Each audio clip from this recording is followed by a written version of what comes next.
अस्सलाम वालेकुम फ्रेंड्स। आज की इस वीडियो में हम जो एम्प्लॉयमेंट्स मैनेजमेंट सिस्टम प्रोजेक्ट है, एम्प्लॉय मैनेजमेंट सिस्टम, उसके जो एडमिन रोल को डिस्कस करेंगे कि उसकी रिस्पॉन्सिबिलिटीज़ क्या हैं और उसको हम उसकी रिस्पॉन्सिबिलिटी में जो है ना जो चीज़ें आती हैं वो कैसे काम करती हैं। तो यहाँ पर मेरा सिस्टम में स्क्रीन पर डैशबोर्ड है जहाँ पे हम एडमिन रोल के थ्रू लॉगिन होंगे। यहाँ पे एडमिन रोल सिलेक्ट करते हैं और एडमिन का पासवर्ड जो है ना वो ईमेल और पासवर्ड इस्तेमाल करते हैं। ये मैं लॉगिन हो गया इसके अंदर, एडमिन रोल के अंदर। और इसमें रिस्पॉन्सिबिलिटीज़ हैं कुछ, जिसमें सबसे पहले है कुछ चीज़ें जो हमने मैनेज करनी है, जो जो मैनेज करने वाली हैं, जिसमें हमारे पास न्यू एम्प्लॉइज़ है जो हमने एम्प्लॉइज़ ऐड कर सकते हैं। उसके साथ उनकी डेजिग्नेशन की जी डिटेल है। डेजिग्नेशन यानी हम अपनी तरफ से ऐड भी कर सकते हैं, डिलीट भी कर सकते हैं। अगर हमारे पास एम्प्लॉय कैटेगरीज़ हैं, जो डिफरेंट कैटेगरी हमारी एम्प्लॉय की 3 कैटेगरीज़ हैं मोस्टली यूज़ होती हैं, कॉन्ट्रैक्ट, डेली, परमानेंट। कोई और भी जो हो सकती हैं, जो हम जैसे के तौर पे हम उसको शॉर्ट टर्म के लिए लेते हैं या किसी के साथ जो टेंडर वगैरह करते हैं तो वो भी हो सकती हैं। इसके साथ एम्प्लॉय लिस्ट है। फाइनेंशियल ईयर हमारे लिए ज़रूरी है कि हम कौन सी ईयर में चल रहे हैं, वहाँ कौन सी ईयर में काम कर रहे हैं। इसके बाद लीव रिकॉर्ड मैनेजमेंट है। इसके साथ हम अटेंडेंस एम्प्लॉय की मार्क कर सकते हैं, हम अटेंडेंस को देख सकते हैं, अटेंडेंस की रिपोर्ट हम जो है ना देख सकते हैं। और लीव एप्लीकेशन जो हम अप्लाई कर सकते हैं, जो पेंडिंग लीव है जो एम्प्लॉय ने अप्लाई की हुई है, वो हम उसको अप्रूव भी कर सकते हैं, रिजेक्ट भी कर सकते हैं। उसके साथ ये अकाउंट है, सैलरी जो है हम इसकी पे कर सकते हैं। तो हम एक सिरे से लेके चलते हैं उसको। अगर हम एम्प्लॉयमेंट में जाकर देखते हैं तो वहाँ पे हमारे पास दो ऑप्शन हमारे पास नज़र आ रहे हैं। एक डेजिग्नेशन का है, एक जो है ना वो जो हमारे एम्प्लॉय टाइप का है। तो ये हम यहाँ से जो है ना डेजिग्नेशन को हम यहाँ से जो है ना मैनेज कर सकते हैं। अभी मेरे पास जूनियर ऑफिसर 1 है, हमने एक और लगाते हैं जूनियर ऑफिसर 2 लगाते हैं। हमारे पास एक और कैटेगरी है तो हम यहाँ पे हम कैटेगरी नज़र आ जाएगी। इसको हम डिलीट भी कर सकते हैं, इसको अपडेट भी कर सकते हैं। ये हमारे पास ऑप्शन यहाँ पे एडमिन रोल में मौजूद है। तो उसके साथ हमारे पास एम्प्लॉय कैटेगरी है, परमानेंट है, डेली वेज है। इसको भी हम डिलीट भी कर सकते हैं, अपडेट भी कर सकते हैं और नई ऐड भी कर सकते हैं। ये हमारे पास रोल है एडमिन के अंदर। तो यहाँ पे एम्प्लॉय की लीव जो हमने इंटाइटल की हुई हैं उनको वो, और यहाँ पे जो है ना वो फाइनेंशियल ईयर है। अभी मेरा फाइनेंशियल ईयर 21 चल रहा है तो हम इसको अनेबल हमने किया हुआ है, इसको हम डिसेबल भी कर सकते हैं। और ये अपडेट, और अब इसमें डिलीट का ऑप्शन नहीं है क्योंकि ईयर को हम डिलीट नहीं कर सकते, हमारे पास रिकॉर्ड जो है ना वो वेस्ट हो जाएगा, इसलिए हमें अनेबल डिसेबल का ऑप्शन यहाँ पे रखा हुआ है। तो हम न्यू एम्प्लॉय में जाते हैं, वहाँ पे एक एम्प्लॉय ऐड करते हैं, दानियाल अहमद, इसका ईमेल एड्रेस है।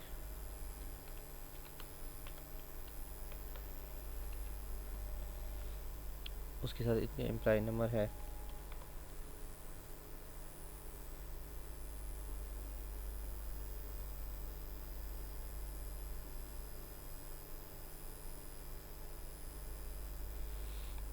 इसके साथ एम्प्लॉय नंबर 2490 यहाँ पे ऐड करते हैं।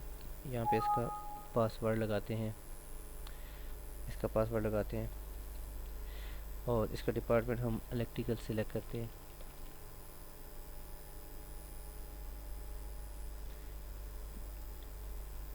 इलेक्ट्रिकल, उसकी सैलरी जो है ना हम 20,000 रखते हैं और इसका कॉन्टैक्ट नंबर हम कोई भी लगा सकते हैं। और इसका एड्रेस जो है ना लाहौर का है, पूरा एड्रेस भी लिख सकते हैं। और इसका हम डेजिग्नेशन हम जूनियर ऑफिसर 2 सेलेक्ट करते हैं और उसको हम परमानेंट कैटेगरी में ऐड करते हैं। तो ये हमने हमारा रिकॉर्ड ऐड हो गया। अब हम यहाँ पे इसको देखना चाहते हैं कि कहाँ पे ये आया है। तो यहाँ पे हम जो है ना इसका रिकॉर्ड देख सकते हैं। इसको में इसका व्यू यहाँ पे नहीं आ रहा, इसको हम अपडेट कर सकते हैं। अपडेट यहाँ पे इसको हो सकता है, इसका कॉन्ट्रैक्टर जो है ना वो स्टेटस परमानेंट है, कॉन्ट्रैक्ट है। और ये इसकी डिटेल सारी इसके अंदर यहाँ पे आ रही है। तो यहाँ इससे आगे जो है ना हम एक है एम्प्लाई कैटेगरी हो गई हमारे पास। अभी हम ऐसा करते हैं कि इसकी लीव जो है ना वो मैनेज करते हैं। हमें कॉन्ट्रैक्ट और परमिट की जो है ना वो लीव यहाँ पे लगाई हुई हैं, तो ये हमने असाइन की हुई है कि हम ये इस बंदे को ये लीव देंगे। तो यहाँ पे अभी हम कहते हैं कि परमानेंट को हम जो है ना इस साल जो है ना हम 18 लीव देंगे। तो यहाँ पे टू ये सिलेक्ट करते हैं, तो रिकॉर्ड अपडेट करते हैं। तो अब हमारे पास इनकी लीव जो है ना वो बैलेंस जब साल शुरू होगा तो लीव ज़ाहिर तौर पर स्टूडेंट जो हमारे एम्प्लॉई हैं उनके अकाउंट में आनी चाहिए। तो यहाँ पर उनकी लीव जो है ना यहाँ पे आ गई हैं। ये देखें यहाँ पे एम्प्लॉई ईएल है, उनकी 18 ईएल यहाँ पे आ गई हैं। अभी हम ये इनकी सीएल जो है ना वो इनको सीएल भी देना चाहते हैं। तो अब हम कैटेगरी सेलेक्ट करते हैं परमानेंट, उसमें सीएल देते हैं। सीएल 15 हमारे पास हैं। यहाँ पे हमारे पास लीव रिकॉर्ड में मैनेज लीव में परमानेंट में को हमने 15 सीएल दी हुई हैं। तो यहाँ हम जब हम लीव रिकॉर्ड को ओपन करते हैं तो परमानेंट के अंदर सीएल सेलेक्ट करते हैं, तो 15 हमारे पास आ गई। तो 2021 के अंदर हमने इनको देना चाहते हैं। तो ये हम रिकॉर्ड अपडेट करेंगे तो हम इनके पास लीव रिकॉर्ड का बैलेंस आ जाएगा। अब यहाँ पे देखें, यहाँ पे ये एम्प्लॉई है, इसको 15 लीव अलाउ हो गई हैं। ठीक है, जिसको 15 नहीं थी, किसी की 16 थी, किसी 15 थी, तो यहाँ पे इसको अलाउ हो गई हैं। अच्छा, अभी हम आगे चलते हैं और इसकी अटेंडेंस मार्क करते हैं। अभी मेरे पास एम्प्लॉई है, ये हमारे पास एम्प्लॉई आ रहे हैं। तो अब डनियाल है हमारे इसकी एम्प्लॉई है, इसकी हम चाहते हैं कि जो अटेंडेंस लगाएं इसकी। तो अभी हम आज की डेट ही सिलेक्ट कर लेते हैं 2। इसको आज की डेट में जो कुछ स्टेटस है, प्रेजेंट है,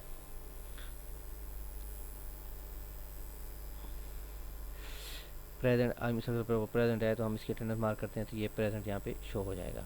अभी हमें कैसे पता चलेगा कि वो बंदा किस जगह प्रेजेंट है? तो हम इसकी लीव जो है ना अटेंडेंस इसकी देखते हैं। यहाँ पे एम्प्लॉय सेलेक्ट करते हैं, इसका ईयर लिखते हैं और मंथ सेलेक्ट करते हैं। यानी मंथ में हमने करना है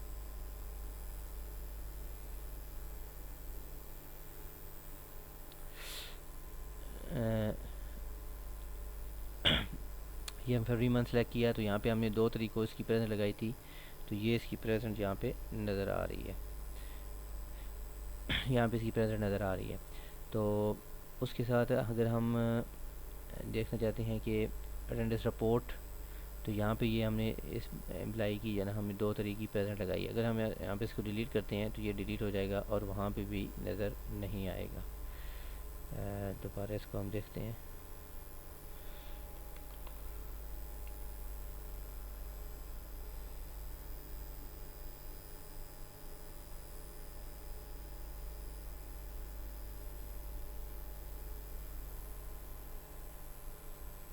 फरवरी, अभी यहाँ पे इसकी कोई चीज़ नज़र नहीं आ रही। तो अभी हम दोबारा जो ना अगर हम सागर पे हमसे कहते हैं कि हमसे गलती हो गई है, तो हम दोबारा उस बंदे का जो ना वो एम्प्लॉई का अटेंडेंस लगा सकते हैं। ठीक है, ये हमने दोबारा लगा दी और इसको अटेंडेंस रिपोर्ट में जाके देखते हैं।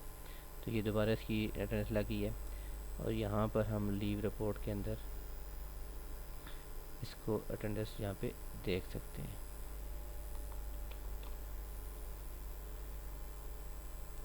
ये यहाँ पे लगा। अगर हम और भी इसके अंदर लगा सकते हैं, मिसाल के तौर पर जो है ना वो वेडनेसडे है और ये बंदे ने छुट्टी ले ली है, यहाँ से भी हम कैजुअल लीव लगा सकते हैं। और एक और तरीका भी है कि जहाँ से डायरेक्ट जो है ना वो कैजुअल लीव लग सकती है। ठीक है, यहाँ से भी लगी है और यहाँ से कैजुअल लीव लगी उसकी। और अगर हम इसकी देखते हैं रिपोर्ट,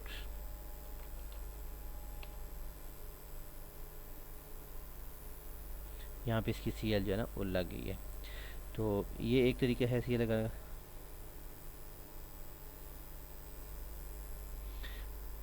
ये एक तरीका है यहाँ पे अप्लाई करने का। और अगर जो है ना यहाँ पे मिसाल के तौर पर अभी एक बंदे ने लीव एप्लीकेशन अप्लाई किया है, चले इस बंदे का ही कर लेते हैं। तो इसने अप्लाई किया, ये जाता है कि मैंने जो ना 3 तारीख को छुट्टी जाना है और जो ना 4 तारीख तक आना है या 5 तारीख तक आना है। तो ये इसने डे सेलेक्ट कर लिए, इसने इसकी कैटेगरी परमानेंट है। अभी वो परमानेंट कैटेगरी सेलेक्ट करेगा अपने पास, तो इसकी जो लीव हमारे हमने असाइन की हुई है वो आ जाएंगी यहाँ पे। यानी उसी के अंदर अगर हम इसको दोबारा देखते हैं, हमने एम्प्लॉय सेलेक्ट किया तो यहाँ पर जो ना एम्प्लॉय के बाद उसका कैटेगरी जो ना आ रही है। कैटेगरी यहाँ पे कोई इसकी नहीं आ रही, लेकिन पहले वो एम्प्लॉय जो है ना सिलेक्ट होगा। एम्प्लॉय सिलेक्ट होगा तो फिर उसकी कैटेगरी यहाँ पे हमें श्योर हो जाएगी, परमानेंट है या जो है ना कॉन्ट्रैक्ट है। फिर हम इसकी डेज जो है ना यहाँ पे हम सिलेक्ट करेंगे, 3 से लेते हैं 5 तक, ये हम डेज सिलेक्ट करते हैं। और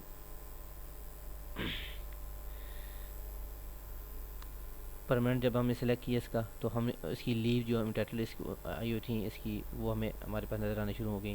तो अभी इसकी लीव जो है ना वो 14 है और EL 18 है। यहाँ से EL हम सिलेक्ट करते हैं, तो यहाँ पे रीज़न कोई भी दे सकते हैं, अर्जेंट वर्क, ठीक हो गया। अर्जेंट करेंगे तो मार्क, ठीक है। अप्लाई फॉर लीव, यानी ये लीव के लिए अप्लाई हो गया। अभी अप्लाई हुआ है, तो अभी तक इसका जो रिकॉर्ड है वो हमारे पास 18 ही नज़र आ रहा है, यानी इसमें से माइनस अभी नहीं हुई। तो जब माइनस होगा तो फिर जाके इसमें से रिकॉर्ड इसके जो बैलेंस है उसमें से पंच होगा। तो अभी हम मिसाल अगर एडमल पेंडिंग लीव है, ये हमारे पास एम्प्लॉय है, उसने लीव अप्लाई की है 3 दिन के लिए, 3 से लेकर 5 तक। तो अभी टोटल 3 दिन बनते हैं, तो उसने कहा कि अर्जेंट वाला मेरा, तो वो जो ना अभी एम्प्लॉय जो एडमन है वो उसको एक्सेप्ट करेगा। एडमन एक्सेप्ट करता है तो ये ओके लिखता है। अब यहाँ पे इसकी लीव एम्प्लॉय जो लीव हिस्ट्री है ना वो यहाँ पे आएगी, यानी वो इसने जो ना वो कितने दिनों में पहले छुट्टी की है, तो वो उसकी रीज़न क्या थी, तो वो हमें एक स्टेटस नज़र आएगा कि बंदा पहले भी बहुत छुट्टियाँ करता रहा, या जो भी तरीका है वो इसका है। अगर इसका नहीं है तो वो यहाँ पे नज़र नहीं आ रहा। तो ये हम देखते हैं जी। अभी हम इसको अप्लाई करते हैं, ये अटेंडेंस इसकी मार्क हो गई, यानी इसका जो भी हमने एक्सेप्ट कर लिया एप्लीकेशन। तो एप्लीकेशन एक्सेप्ट होने के बाद यानी यहाँ पे उसका जरा माइनस हो, ये देखिए यहाँ पे जो है 15 छुट्टियाँ उसकी बाकी रह गई, यानी EL 15 उसकी कट गई हैं। तो ये बैलेंस के अंदर आ गया है। तो अभी हम इसकी अटेंडेंस रिपोर्ट में जाते हैं, हम जाके देखते हैं वहाँ पे उसके जो ना एम्प्लॉय की लीव लगी है या नहीं। सर्च में आते हैं, ठीक है। ये देखें, ये 4-5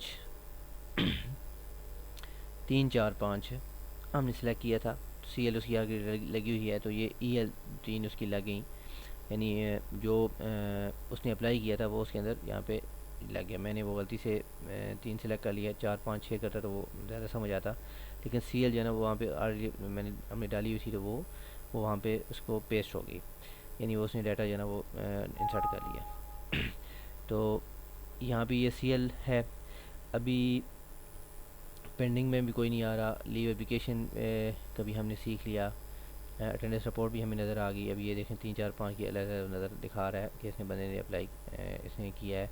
तो अभी हम जाते हैं आगे, चलते हैं उसके पे सैलरी के ऊपर, यानी ये सैलरी जो है ना वो हम अगर इस एम्प्लॉय इस डेट की बताते हैं,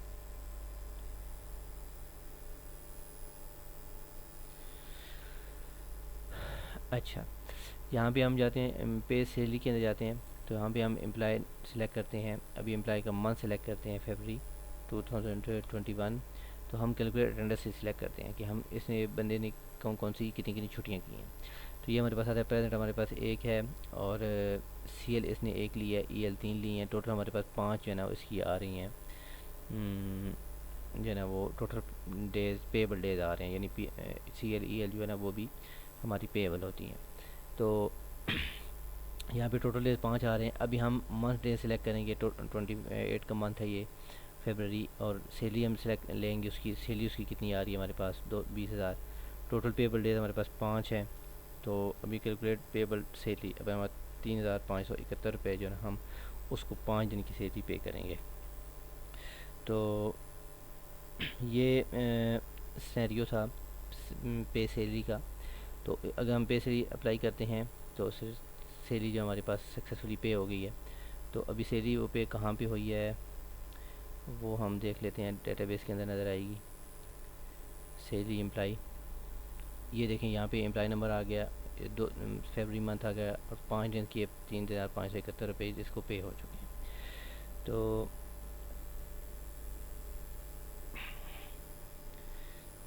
ये हमारा सिनेरियो था सारा। इसमें जो है ना ये सारी जो भी है रोल है वो सारा इसका जो है ना वो कोडिंग हमारे पास मौजूद है। अगर आप किसी को भी इसकी कोडिंग चाहिए तो वो मिल सकती है। मैं अपना ईमेल एड्रेस और फेसबुक आईडी भी यहाँ पे दे देता हूँ डिस्क्रिप्शन में, ताकि आपको अगर चाहिए तो वो किसी पार्ट की चाहिए, अटेंडेंस की चाहिए, पे स्केल की चाहिए, ये सारा jQuery PHP MySQL के साथ मिलके बना है। और ये जो हमारे पास डाटा फैच होके आ रहा है ये jQuery के थ्रू आ रहा है, बगैर किसी जो साइट है उसके रिफ़्रेश होने की, बार बार रिफ़्रेश होने की बजाय वो ऑटो जो है ना वो बैक एंड पे वो काम कर रही है। jQuery ज़्यादा तौर पर वो काम करती है इस तरह कि यूज़र को पता नहीं चलता और ब्राउजिंग नहीं होती और डाटा जो है ना वो फैच हो जाता है। तो इसमें हमारे फ़ायदा ये है कि हमारी जो साइट है उस पर लोड नहीं पड़ता। तो यहाँ पे ये हम इसको लॉग आउट करते हैं। तो यहाँ तक ये मेरी वीडियो जो काफ़ी लंबी हो गई है, तो इसमें उम्मीद है आपको ये पसंद आई होगी। आप इसको अगर आपको चाहिए कोडिंग तो आप मेरे साथ डिस्क्रिप्शन में मेरी ईमेल आईडी भी है और इसके साथ मैं फेसबुक आईडी भी दे देता हूँ, तो आप मुझसे ले सकते हैं। और नेक्स्ट वीडियो में हम ये ना यूज़र के जो रोल है, एम्प्लॉय का रोल है, उसको डिस्कस करेंगे कि यूज़र जो है ना वो कैसे। अब यहाँ पे हमने वो जो यूज़र का था वो एम्प्लॉय मिसाल के तौर पर जो लीव एप्लीकेशन था वो हमने डिस्कस कर लिया यहाँ पे, वो उसमें भी नज़र आएगा। अगर जो एम्प्लॉय जो आम एम्प्लॉय है वो अप्लाई करना चाहता है लीव, तो उम्मीद है आपको ये वीडियो पसंद आई होगी। आप इसको लाइक करें, शेयर करें और इसको अच्छी तरह से देखें, समझें। तो कोडिंग अगर आपको चाहिए तो आप मुझसे रब्ता कर सकते हैं। Thank you very much.